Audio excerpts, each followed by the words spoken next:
We're being held here against our will. I beg you, help us. Sorry, I'm just glad someone is doing something. The last thing I need is to be made some legionary's bitch and sent off to God knows where.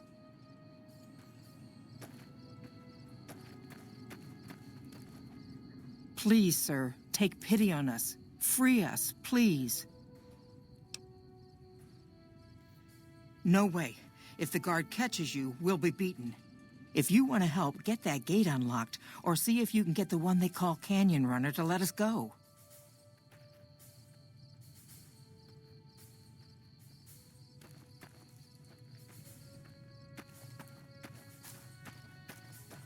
Our way. True to Ceasar.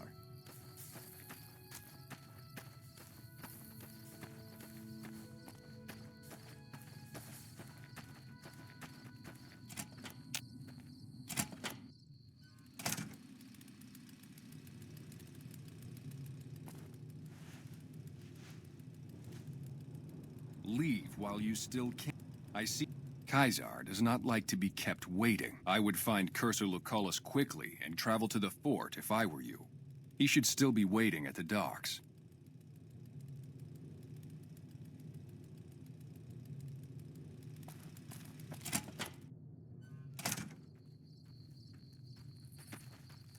Our way.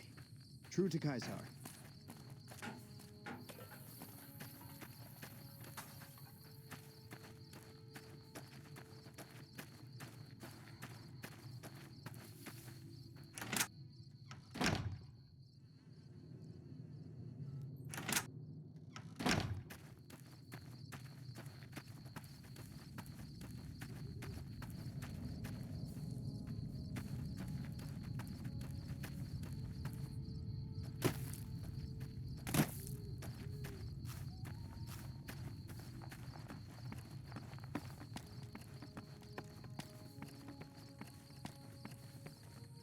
Our way.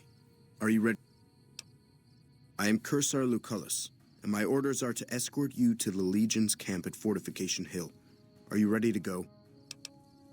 You'll be meeting face to face with the mighty Ceasar himself, founder of the Legion, conqueror of 86 tribes. To my knowledge, this is the first time Ceasar has ever summoned one of the dissolute to see him. Not even tribal chieftains receive this honor. All who are not Legion are dissolute. They live in squalor, unrestrained by morality, lacking moderation, temper, and self-control. Their very existence is a blight on the common good. Even worse are the profligates, the subtype of dissolute one finds this side of the river. They hold themselves to be civilized, when in fact they are corrupt and self-interested. The truth will be made clear to them soon enough. You'd know better than I would, but you must be remarkable for Ceasar to take such an interest. The trip will take a few hours. Take your place on the boat. By order of Ceasar, all visitors must disarm and relinquish all banned items. This order also extends to the platinum chip you carry. For now. Your belongings will be returned to you when you leave. What's up?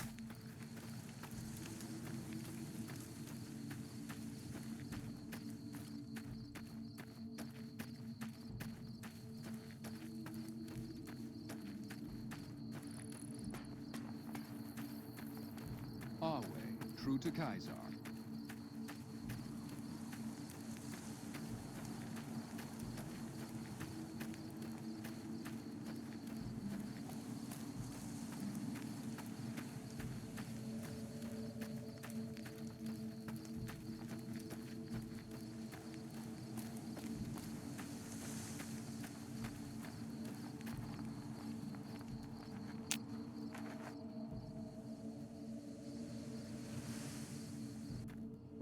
Wait a second. What's going on? Am I playing Virgil to your Dante? I'd like to assume that we're tiptoeing into the mouth of hell out of academic curiosity, but I'm not so open-minded that I've lost my brains.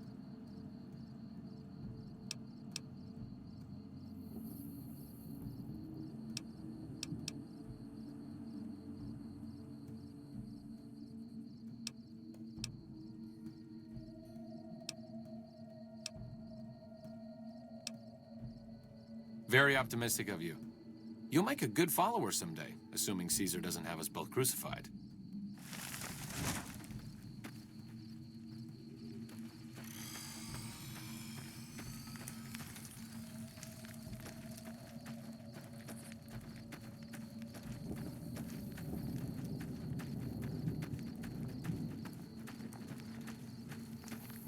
You must enter Ceasar's tent alone. Anyone else must remain outside.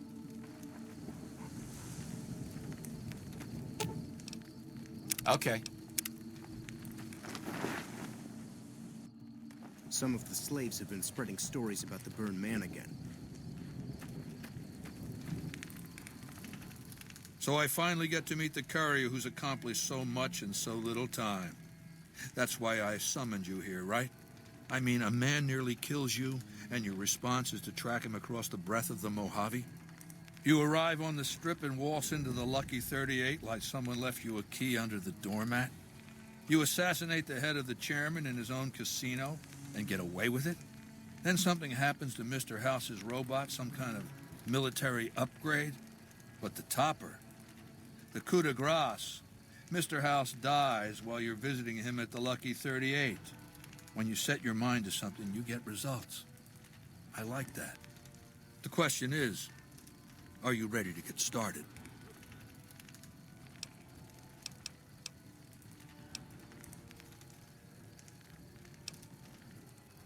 The time is fast approaching when my legion will assault the Great Dam and invade the West.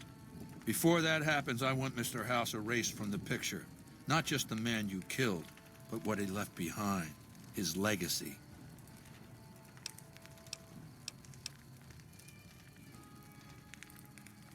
I have eyes and ears everywhere.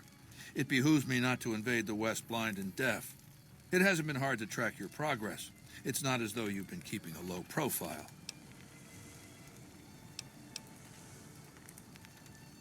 Down the hill, at the west edge of camp, is an old building. It was here when the fort was taken in 2277.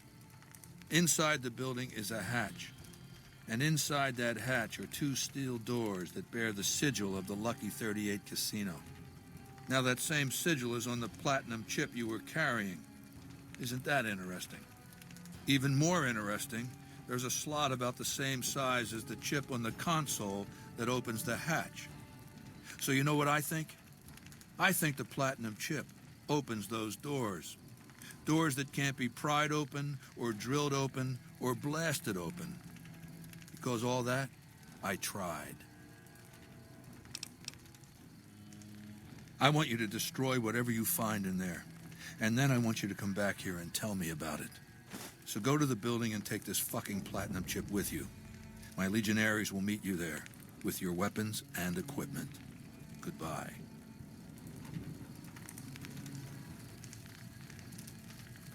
We'll talk again when you've destroyed whatever is down in that bunker, not before.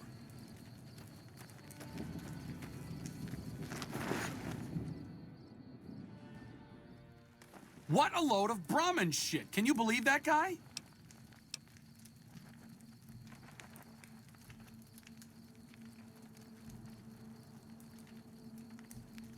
A fair point. But from the perspective of someone west of the Colorado, the man is clearly out of his mind. Maybe he didn't intend for things to wind up this way. But that doesn't mean he needs to perpetuate this bizarre anachronistic myth. And it doesn't mean that we should sit by and nod our heads at every absurd faux Roman casus belli he can dream up. He's a tyrant, the bad kind, and there's no way we're letting him take Hoover Dam. Our way, true to Ceasar.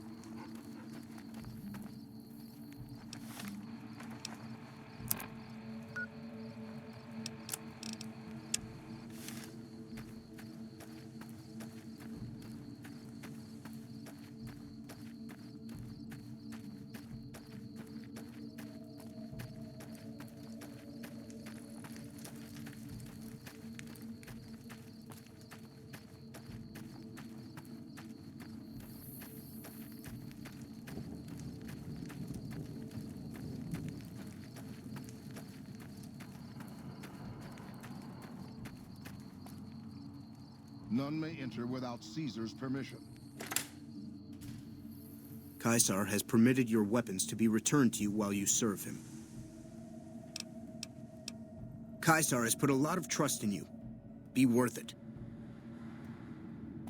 Awe, true to Ceasar.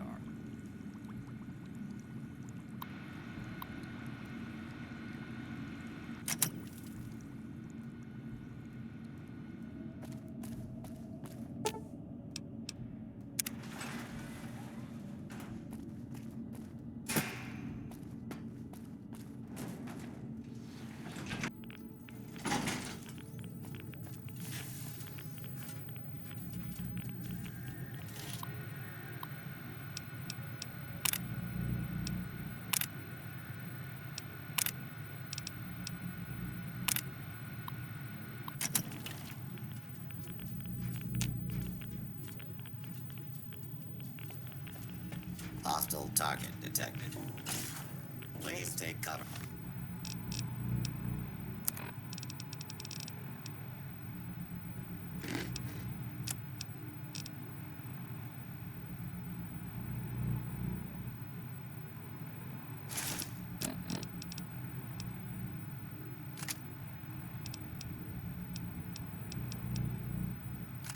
Until the danger has been eliminated.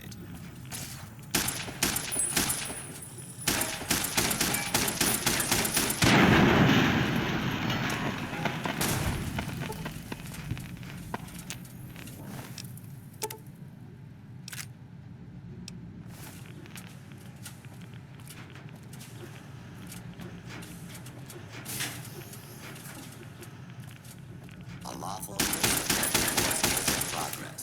Citizens are advised to clear the area.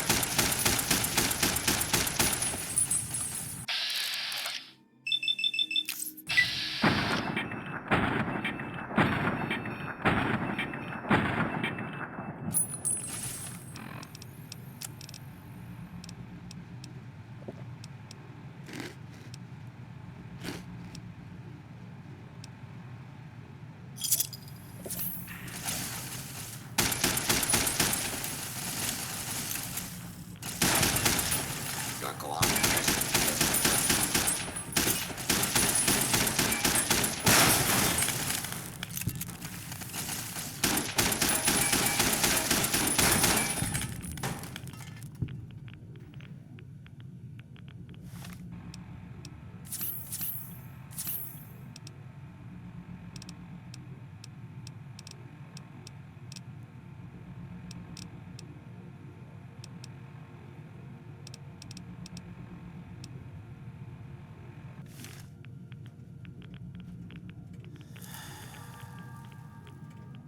False alarm. Standing down. Your cooperation is requested.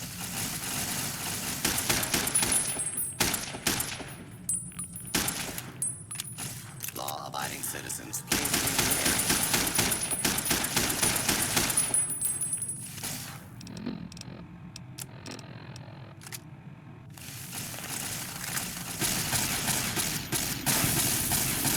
Firing weapons.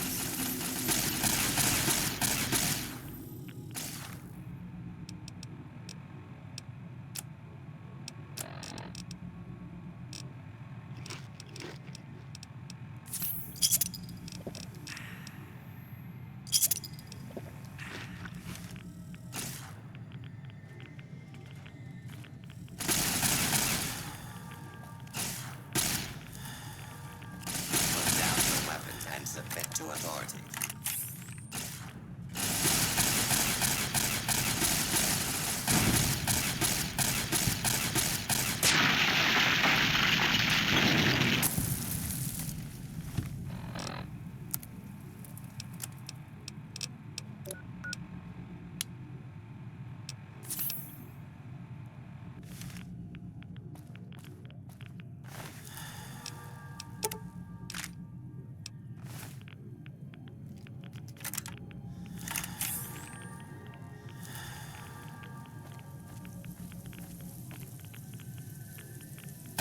Right there. Commencing attack on hostile violence will not be tolerated.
cooperation is requested.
You've carried out Caesar's will, but I must confiscate your equipment again. You're free to leave.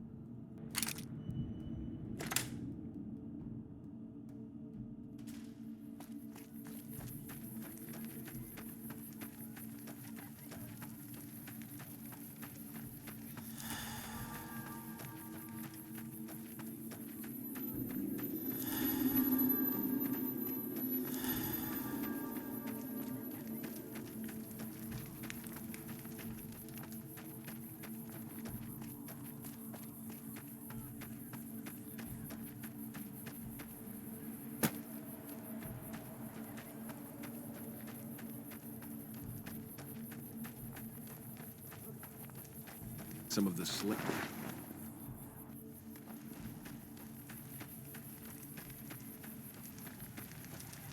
I felt the ground shake a while ago. I'll take that as a sign you've got the job done. I've read Mr. House's obituary. Had a high opinion of himself, didn't he?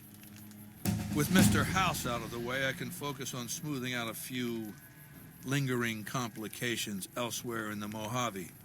First up are the boomers of Nellis Air Force Base, a tribe so reclusive it lobs artillery shells at anyone who comes near their settlement. I want you to offer them an alliance with my Legion. My terms are simple. Target their guns against the NCR side of the dam when I assault it, and they can keep their freedom. If you find they aren't amenable to this offer, destroy them.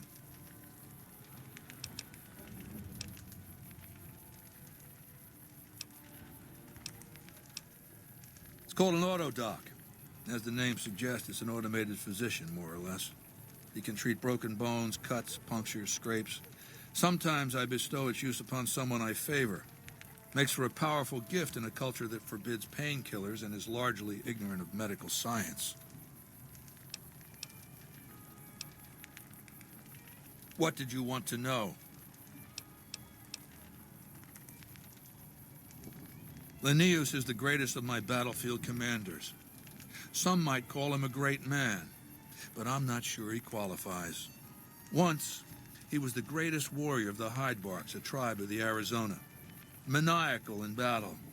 Sometimes he'd ambush Legion patrols by himself. When after several months we found and surrounded the Hydebarks camp, their chieftain raised a banner of surrender. The warrior, who was not yet Linnaeus, went insane with rage. He struck down his chieftain and attacked his own tribe. He killed 15 before they brought him down. He didn't die, obviously. I had him tended to. He was maimed, most of his face torn off. It was days before he regained consciousness. When he did, I went to his bedside and showed him the helmet I'd had forged to cover his face. I said he could have it if he'd fight for me. He accepted, on condition that he be allowed to kill the surviving males of his tribe. I said, make it the adult males, and you have a deal. Linnaeus is savage. Savagely loyal, too, but only to me. He has no love for my Legion. But this has its uses. He has no attachment to his men, no compunction about battlefield losses. All he cares about is destroying the enemy. When another legatus or a centurion fails to achieve results, I send Linnaeus to make things right. His first step is to beat the failed commander to death in front of his assembled troops. Then he orders the ritual of decimatio. It means decimation. But in ancient Rome, the word had a very specific meaning, a punishment for cowardice. The legionaries are lined up in ranks. Every 10th man steps forward and is beaten to death by his brothers. It instills a certain robust obedience. Yes, this time my legionaries will be more frightened of the commander behind them than the enemy before them. There will be no failure this time, no retreat, no years of gathering slaves and resources for another assault. With Linnaeus to drive the Legion forward, the dam will be taken. It will be our bridgehead across the Colorado. It's not going to happen again. That's all I have to say about it. And I've heard it's a bad idea to tempt the wrath of Ceasar. Change the subject. What else did you want to know? My Praetorians embody the martial ideals of my legion. Each one of them has done enough conquering and killing to deserve the rank of Centurion. Instead, I invited them to join my guard. So the invitee chooses whichever current guard he thinks is weakest and challenges him. The fight is to the death. It keeps them from getting complacent.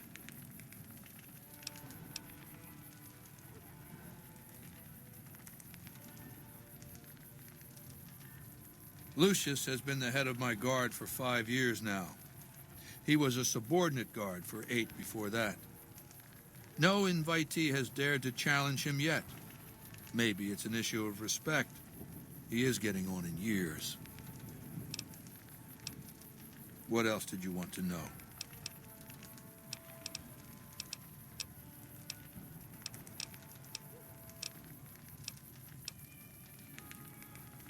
I used Imperial Rome as the model for my legion precisely because it was so foreign, so alien.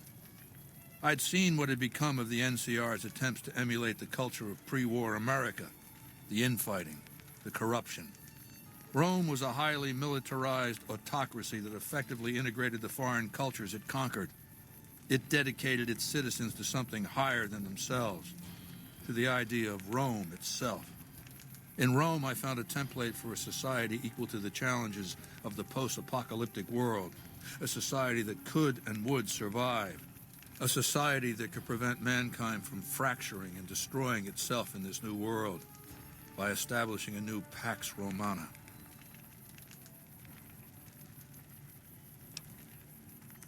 It means a nationalist, imperialist, totalitarian, homogenous culture that obliterates the identity of every group it conquers. Long-term stability at all cost. The individual has no value beyond his utility to the state, whether as an instrument of war or production. No, I'll destroy it because it's inevitable that it be destroyed. It's Hegelian dialectics, not personal animosity. How do I put this basically enough? It's a philosophical theory, the kind you might encounter if you took time to read some books. The fundamental premise is to envision history as a sequence of dialectical conflicts. Each dialectic begins with a proposition, a thesis, which inherently contains or creates its opposite, an antithesis. Thesis and antithesis. The conflict is inevitable, but the resolution of the conflict yields something new, a synthesis, eliminating the flaws in each, leaving behind common elements and ideas. The bombs wiped the slate clean. Human civilization descended to a level of ignorance that effectively set our cultural progress back to zero. The NCR has all the problems of the ancient Roman Republic: extreme bureaucracy, corruption, extensive senatorial infighting. Just as with the ancient Republic, it is natural that a military force should conquer and transform the NCR into a military dictatorship. Thesis and antithesis. The Colorado River is my Rubicon. The NCR Council will be eradicated, but the new synthesis will change the Legion as well, from a basically nomadic army to a standing military force that protects its citizens and the power of its dictator. What else did you want to know?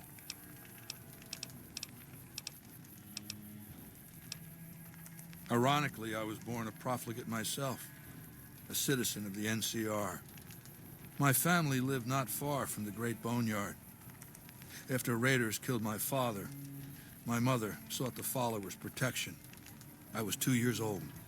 She found work at their library, cooking and cleaning. I learned how to read, and soon I was taking courses, free of charge. Oh yes, raised in that tradition. And the teaching stuck. I was taught it was my responsibility to bring the torch of knowledge to the wastes. I may have taken the torch part more literally than they intended. When I was 20, the followers sent me east to Grand Canyon. It was my first expedition. Just me and a physician named Calhoun. As an anthropologist and linguist, my assignment was to learn the dialects of the Grand Canyon tribes. What a fucking waste of time. If you think it's worthwhile to make smart people learn how to talk like backward savages, you're a follower of the apocalypse, or an idiot. Anyway, we met up with a Mormon missionary who already knew a bunch of dialects, Joshua Graham. He was supposed to teach me, but before that went too far, the Blackfoot tribe captured us to hold us for ransom. They were a backward bunch, but the real problem was they didn't know how to fight.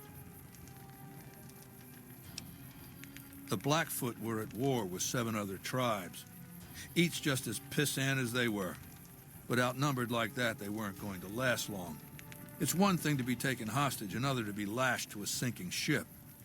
So over Calhoun's objections, I decided to take certain steps. I taught them how to use the guns they already had, how to strip and clean them, how to breathe when pulling a trigger, how to reload ammunition. They looked at me like I was some kind of a sorcerer. So I taught them how to make explosives and started drilling them on small unit tactics. If there's anything I learned as a follower of the apocalypse, it's that there's a lot of good information in old books.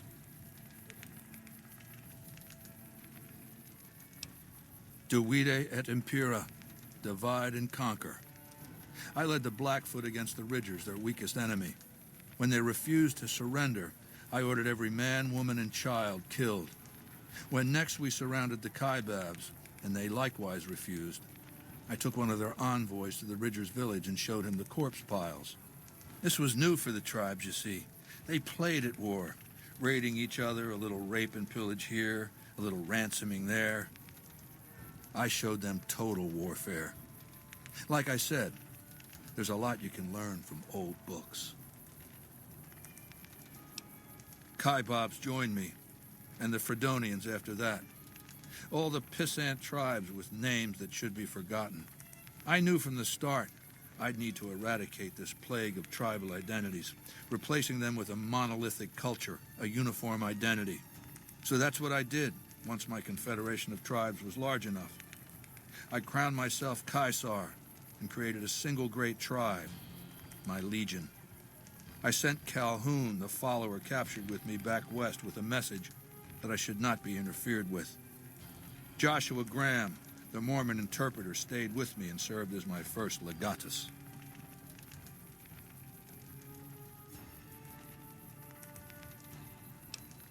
That's right. Decades of warfare, absorbing lesser tribes, gathering power, forging the dross into a vast, razor-sharp scythe.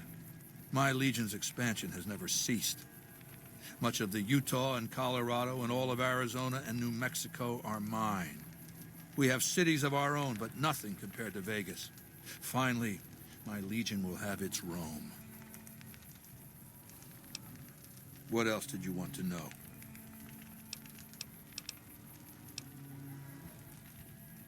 I've analyzed the region's tribe to determine how they might be useful. I may tell you more at a later time, if it suits me. What else did you want to know? I know he's dead. I know he's no longer a factor. That's all I need to know. Losers don't matter in the history books. He's a fucking footnote. What else did you want to know? Do you want my opinion as a former citizen or future conqueror? Actually, my opinion's the same either way. As a young man, I was taught to venerate President Tandy of Shady Sands, the founding mother of the new California Republic. Did you know her presidency lasted 52 years? And that her father, Aradesh, was the Republic's first president?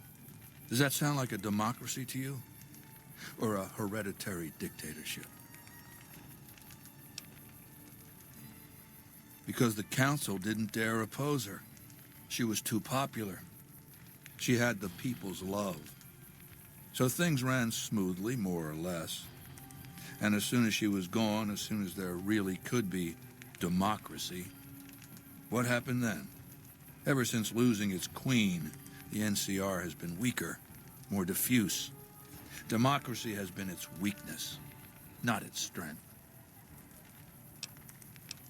Greed runs rampant. The government is corrupt, accepting bribes from Brahmin barons and landowners to the detriment of citizens. The NCR is a loose conglomerate of individuals looking out for themselves. It's lost virtue. No one cares about the collective, the greater good. It's not built to last. I'm just hastening the inevitable. Of course, the most powerful my legion has faced. Also the first to which I am ideologically opposed. Until now, every tribe I've conquered has been so backwards and stunted. Enslavement has been a gift bestowed upon them.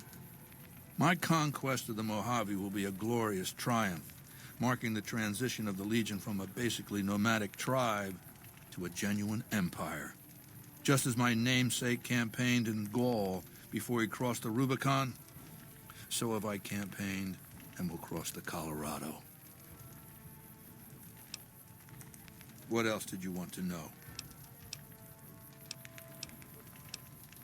The boomers settled at the old air base northeast of Vegas many years ago.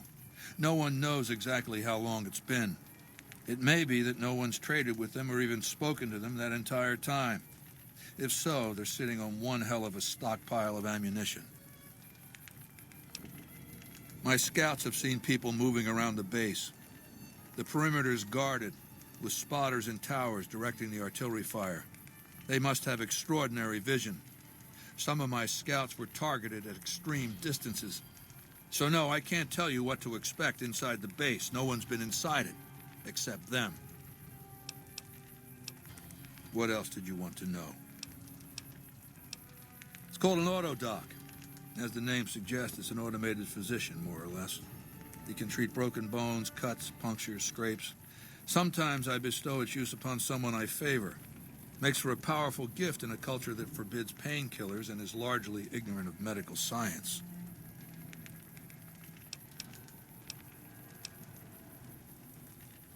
Good. Your first challenge will be to reach their settlement without getting blown up. After that, should be easy.